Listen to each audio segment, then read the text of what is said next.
పోలీసుల వేధింపులు భరించలేకే నాగమల్లేశ్వరరావు ఆత్మహత్య చేసుకున్నారని, ఆయన కుటుంబానికి భరోసా ఇవ్వడానికి తమ అధినేత వైఎస్ జగన్మోహన్ రెడ్డి ఖచ్చితంగా వస్తారని వైఎస్ఆర్సీపీ నేతలు కుండబద్దలు కొట్టారు.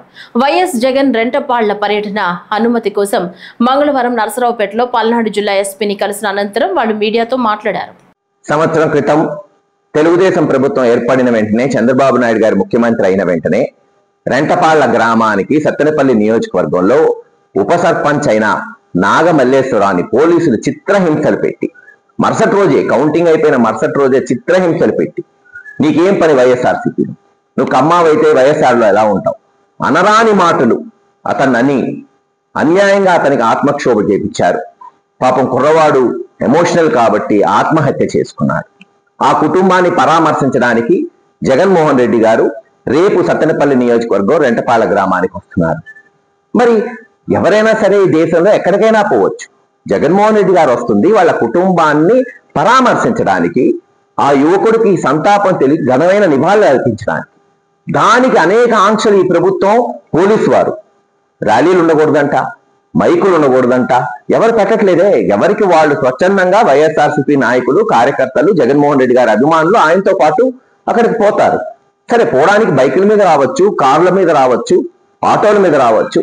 అలా కాకుండా వినూత్నంగా మొట్టమొదటిసారి ఆంధ్ర రాష్ట్రంలో అందరు టాక్సీ యజమానులకు ఫోన్ చేసి, మీరు కనుక ఎవరికన్నా బండ్లు ఇస్తే సీజ్ చేస్తాం, ఎక్కడన్నా సరే ఆటోలు నడిపితే ఆటోలని సీజ్ చేస్తామని భయభ్రాంతులు గురి చేస్తున్నారు. ఒకటే చెప్తున్నా, ఇది మంచి పద్ధతి కాదు. ఎవరెక్కడికైనా పోవచ్చు, ఏదైనా మాట్లాడచ్చు. ఎవరం కూడా ఇక్కడ గొడవలు జరిగే పరిస్థితి ఎప్పుడు జగన్మోహన్ రెడ్డి గారు తీసుకురారు. దానికి ఉదాహరణమే మొన్న పోయిన వారం పొదిల్లో 40,000 మంది వచ్చారు పొగాకు రైతుల కొరకు జగన్మోహన్ రెడ్డి గారు వెళ్తే, ఒక్క వెహికల్ పెట్టకుండా. కానీ 20 మందిని తెలుగుదేశం చిన్న చిన్న కార్యకర్తల్ని, ఆడవారిని పెట్టి వాళ్ళకి 200 మందిని పోలీసులు పెట్టి రాళ్ళు తీసిరారు. అంటే ఉద్దేశం ఏంటి? ఎవరో ఒకరిని గొడవ చేయించాలి. ఆ 20 మందిలో ఎవరికన్నా తీవ్రమైన గాయాలు జరిగితే చూడు కొట్టారని చంద్రబాబు నాయుడు గారు చూపెట్టడానికి, తన కార్యకర్తల ప్రాణాలే పణం పెట్టుకొని చిల్లర రాజకీయం చేస్తుంది ఈరోజు తెలుగుదేశం ప్రభుత్వం. కానీ రేపు చెప్తున్నాం, ఖచ్చితంగా జగన్మోహన్ రెడ్డి గారు ఎక్కడ సభ లేదు, ఎక్కడ మీటింగ్ లేదు, ఆయన పరామర్శించడానికి వస్తున్నాడు. పల్నాడులోని ప్రతి వైఎస్ఆర్సీపీ కార్యకర్త, నాయకుడు కదిలి రావాలి.